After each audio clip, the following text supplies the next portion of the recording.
So I'm here with my Boundaries course co-leader, Theresa Byrne. Say hi, Hello, Theresa. everybody. Hello, ladies. Hello, ladies. And I invited her here to talk about a really important topic, and it's about understanding narcissism and why we don't label narcissists. And we're going to talk extensively about understanding narcissism better and just, kind of the guidelines of our group. Theresa is here because not only is she the co-leader of my course, our course, Boundaries for Beautiful Relationships, but she also has a tremendous expertise in this area. She's a fellow teacher. She's a martial artist. She's a fourth degree black belt. She has the logo on her First one. t-shirt, the Yeah. United Martial United Arts. Martial Arts. Yes, she's badass, and she's here to help you understand narcissism and help you break patterns. And so we're going to talk about this. And the reason I'm bringing it up is because there was a side discussion this week in the group about not labeling narcissists. We have that as a group rule and a guideline, and the guidelines that I set are very carefully written. They are here to support you, not to confine you, not to punish you, not to put you in a box, but actually to help you. So, we want to talk about why we don't label narcissists in this group. First of all, we are not qualified to diagnose. We don't know these people. I don't know these people. And most of the time, these are undiagnosed narcissists. We can describe the behaviors that didn't work for us, but we don't have the qualifications to diagnose or label. And I want to also just say before we talk about all this that I used to label all the time. Before I understood this and why we shouldn't label, as soon as I got divorced, I was like really hell bent on calling my ex a narcissist and calling all these other men narcissists and really just staying stuck in that labeling. And I realized over time that it wasn't healthy for a number of reasons. Oh, I'm so glad that you did that because all of a sudden narcissism and toxic became these catchwords a few years ago. And I'm a self-defense instructor. I'm a master instructor in self-defense and adrenal technology. So many people were labeling and they didn't have any idea what that actually meant. Narcissists have a particular set of characteristics, and there's usually 9 characteristics that go into diagnosing someone with narcissistic tendencies or narcissistic personality disorder. But I also want to say, in the idea of helping us get past narcissism or working with narcissists or being in a relationship with one, we all have narcissistic tendencies. Have you ever heard of the terrible twos? A 2-year-old is a narcissist. They're all like, no, or it's all about me. I'm hungry. I'm sleepy. I need warmth. I need comfort. That is your basic tendencies. It's a self-absorption. We also have narcissistic tendencies when we're really stressed out. If you've ever gone through grief or a really difficult time, you become very self-absorbed and concerned with yourself. Those are narcissistic tendencies. We all have them. Not saying it's okay to be in a relationship with someone who causes harm, but what I am saying is learning how to understand these tendencies can help you heal and move Yeah, past. that's such an important point. And again, it's not to blame or shame anybody. It's for us to take responsibility. And that's what this group is all about. And that's what our philosophy is about, helping each other. By taking responsibility, we can change. Mm. So often when we label, it might feel good to have a name for it. I know I had a friend who was married to somebody who had all the qualifications of narcissism.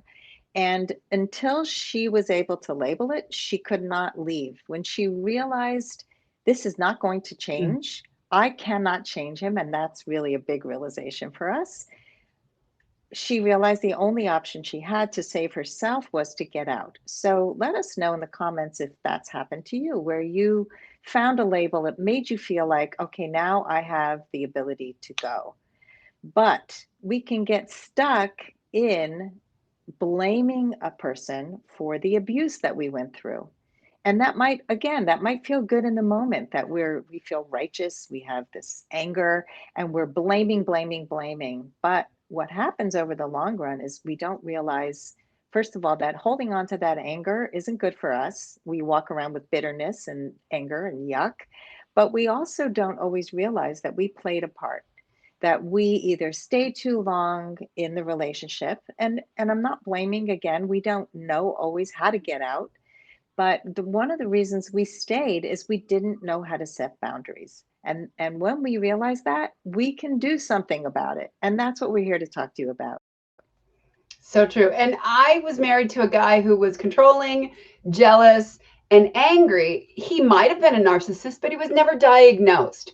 However, as soon as I realized that nothing I could do was going to change his anger, or nothing was ever going to make it right, this was back in, I think, like 2003, I got divorced, and I'm much happier for it. But it was not an easy process. Oftentimes, when we label or we give other people a diagnosis, then we're giving our power away. Oh, that's why that happened. Oh, that's why that happened. I had this as a parent. I had this as a husband.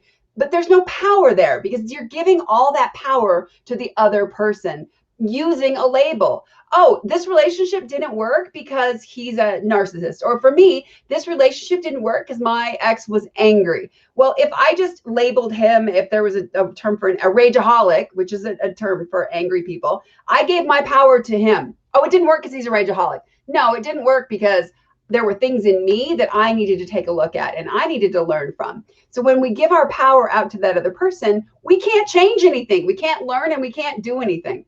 So oftentimes in self-defense, we talk about in terms of a bad guy, and that someone is a bad human being or a predator. And that makes them very powerful and almost like on a powerful pedestal. So what I like to do is help people take down that pedestal and understand that even a narcissist, they're not omnipotent. They're not full of unbelievable power. They're scared to death.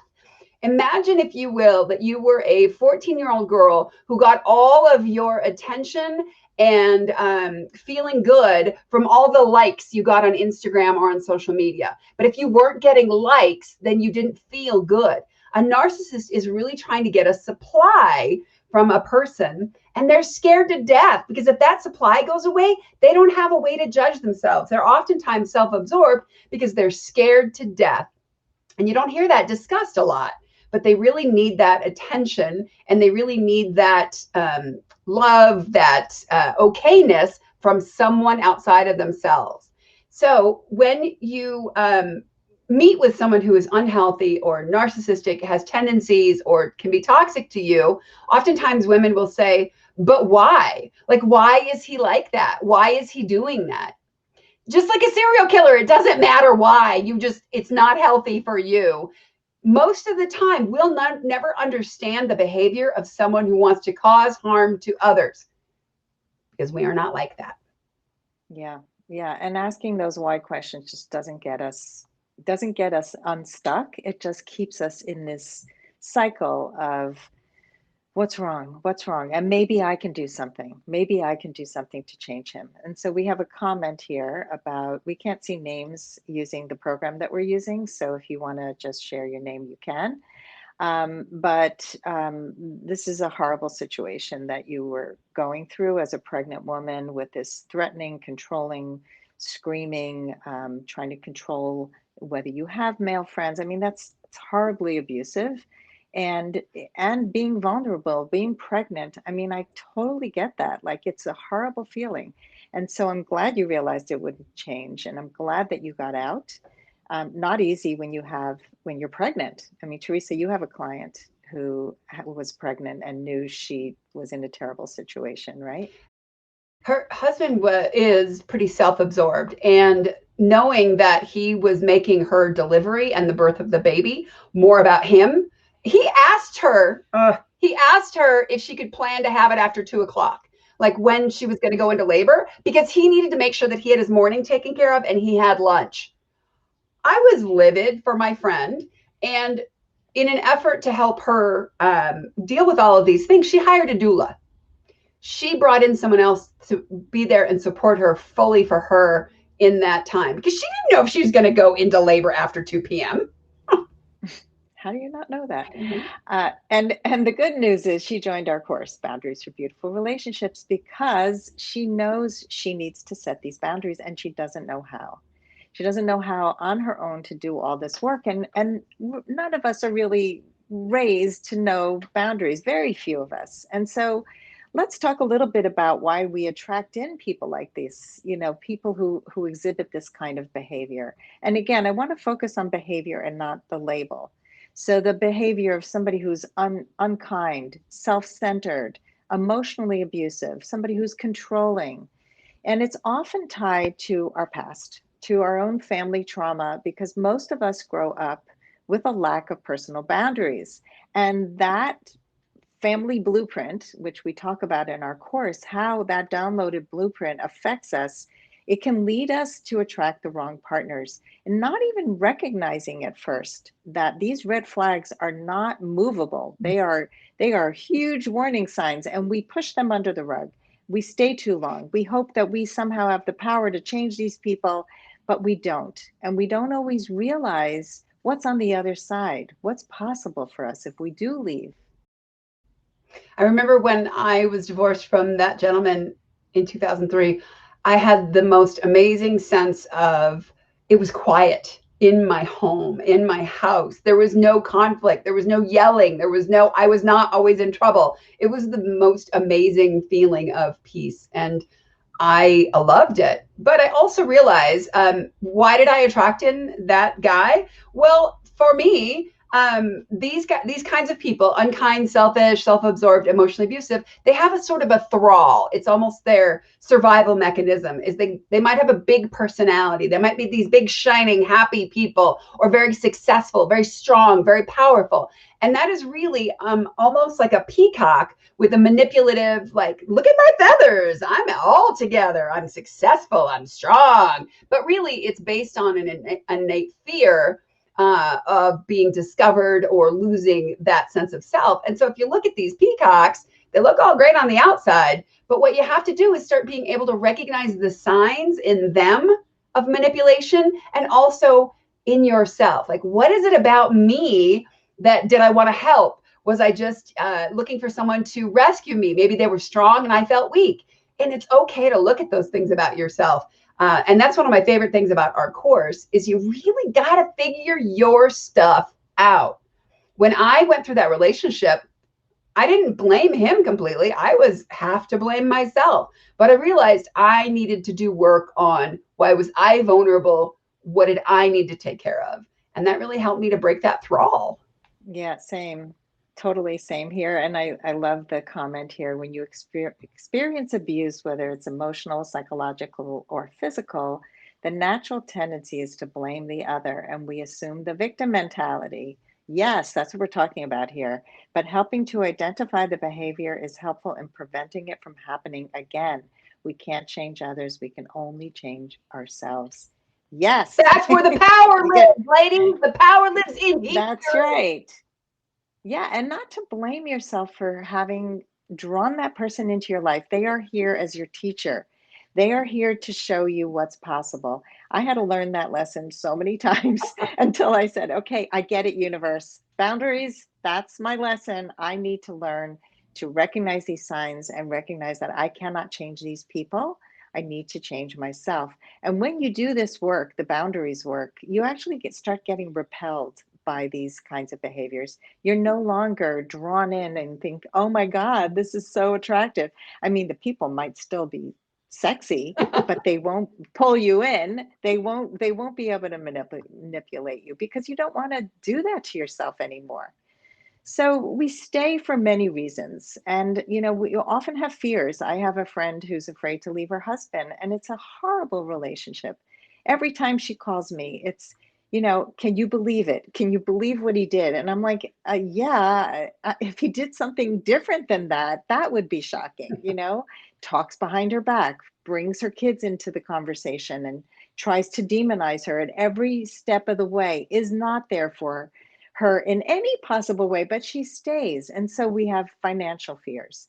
Maybe we have a lack of self worth. We don't know that we have the right to a healthier relationship, or even what that looks like. I mean, in my marriage, I just kept looking at other people who were married and thinking, they're not so happy, so I should just, accept where I am. Mm. It's the poison we know, rather than going out and getting into this scary world. But I had the same experience as you, Theresa, when I got out of my marriage. And I'm not demonizing my ex-husband. I have a great relationship with him now. But that feeling of freedom that I had when I moved into my new house, and I didn't have anybody standing over me and controlling me and telling me how to look and who to be with and how to live my life, I didn't care if I didn't know my future. I knew that feeling in the present moment was so amazing. That sigh that you just took, that was my life, totally. Oh, so why else do we stay? We stay because we get exhausted. Oftentimes, if you're walking around on eggshells, think about like a ballerina. You're walking around on eggshells because somebody is going to be in trouble and you don't want to cause conflict. Most of us don't enjoy conflict. And setting yourself up to leave is causing conflict. I've worked with a lot of women in battering and physically abusive relationships, and they have to create a safe plan. They have to have an exit plan. And for all of us, that's probably true. It's not as easy as that's it. I break with thee, I break with thee, I break with thee. But we stay because we're exhausted or because we have to create a plan and we're so adrenalized in fight, flight, or freeze. We don't know how to create a plan. We don't have resources. We don't have a coach walking us through how to leave a relationship that is awful for us or isn't serving us. And these kinds of things also create triggers. If you think about being triggered by when you're being attacked or belittled, imagine also the trigger of having to set a boundary and then watching it be violated over and over and over. There's a difference between someone crossing your boundary and someone violating your boundary. It's done on purpose. And without coaching, without resources, without guides, it's really hard to do that on your own. Yeah, I was just talking to a client the other day about a work situation where she just lost the ability to speak up. She knew she was triggered. She knew she felt like she had a right to speak up, but she started to doubt herself and she lost the words. And so I just heard this morning. There's the fight, fight, flight, freeze, And and then now there's the please and please. please. So we often get into people pleasing and we then try to placate. And if we're good enough, we'll be accepted. And none of those tactics work. Just we have to learn how to work with our adrenal system. We have to learn to break patterns that we've had to be able to have the best life we can have. And we help you do that. So we offer this boundaries course. The course started on Sunday. The boundaries, the first module dropped on Sunday.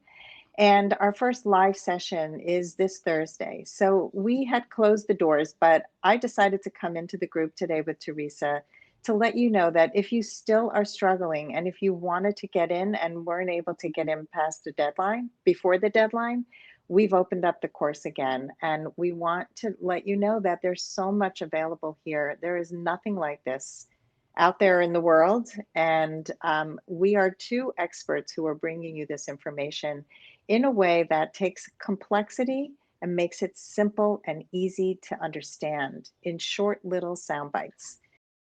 If you have been in a relationship with someone who was abusive, emotionally, verbally, physically, spiritually, financially abusive, we don't talk about that enough. That part of the healing is yours. Part of your Mm-hmm. healing is figuring out like what is it in me and where did that has that shown up and how is this here to help me create a much different life going forward. When I had to look at my ex-husband, I had to realize I learned that I could stand up for myself, and he got in because there was a small tiny fear of not being enough, and I had to address that in our marriage. And when I finally realized, and we were only married 18 months, when I finally saw the enoughness in myself, that's never gone away. So, this stuff is gold. And, we both, we're not saying it to be self-aggrandizing. We love this work. We want to give it to more people. We're writing a book currently. We are thinking of so many more ways to bring boundaries to all of you because this work is so, so important. It's life-changing. And so I hope that this brought some light to why we don't label narcissists in the group or anywhere, actually, but that we want you to understand that the behavior is unacceptable, but there's something you can do about it. And so whether you join the course or not, I hope this was helpful. Please let us know in the comments what you're taking away from today, and I'll see you all soon. Oh, I have one other thought. Sorry, Oh, Sandy. okay. This is how Sandy and I interplay, right? We like feed synergy. But wait. When you talk about labeling a narcissist in your group, then what you've done is label yourself the victim. And I think someone in the comment had mentioned that. If you label someone a narcissist, you've just labeled yourself as lacking power. And that is not what your group is about. That's not what you're trying to empower women to do. You want them to take their power back. Absolutely. I love that. So take your power back. Hope to see you in the course, and I'll see you all soon.